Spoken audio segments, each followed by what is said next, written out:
let's talk about variables.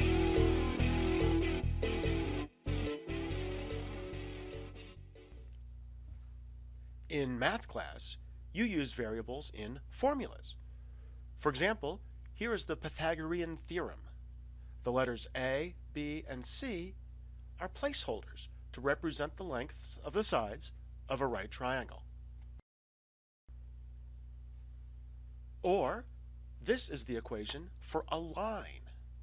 Here, x and y represent the coordinates, which is straightforward enough, but why does m represent the slope? M for slope, and why is b the y-intercept? M and b are confusing because they don't have any intuitive meaning. In computer programming, as in math, variables are placeholders for values. But in computer programming, variables have a little more to them. Variables have a name, and you're not limited to a single letter. Therefore, you should give your variable a name that explains its purpose. The names age, quantity, and ratio let you and other programmers know what's going on. In C++ and many other programming languages, the names of your variables are case sensitive. That means the capital N name is completely different from lowercase n name. To us humans, the difference between uppercase and lowercase is minor. To a computer, they're as different as night and day. Sometimes, in order to have a good descriptive name for your variable, you need multiple words. But according to the rules of the C++ language, and many other programming languages, you can't use spaces. There are two main ways that programmers get around this limitation. Let's say we want to have a variable called sales tax. One way is to use an underscore character to separate the words. It looks kind of sort of like a space, but it isn't actually a space. Programming people sometimes call this snake case, where the underscore symbol looks like a snake slithering on the ground. Programmers are a hilarious bunch.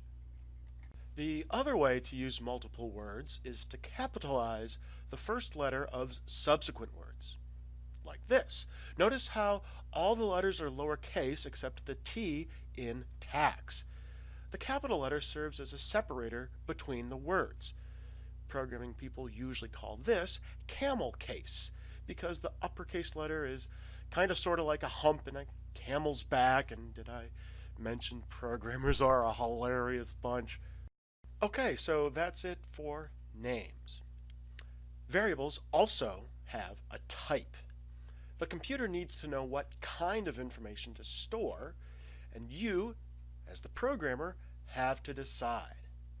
The main choices are integer for storing whole numbers, floating point for numbers with a decimal or fractional part, character for storing a single letter, numeral, punctuation mark, or other symbol, string for storing words, phrases, or even sentences, and a strange one called Boolean, which can store only true or false. You need to use the appropriate C++ keyword to define these types of variables. Int, float, char, string, bool. Finally, your variable needs a value. You store a value in a variable, and then your program can retrieve that value later. The process of storing a value in a variable is called assignment.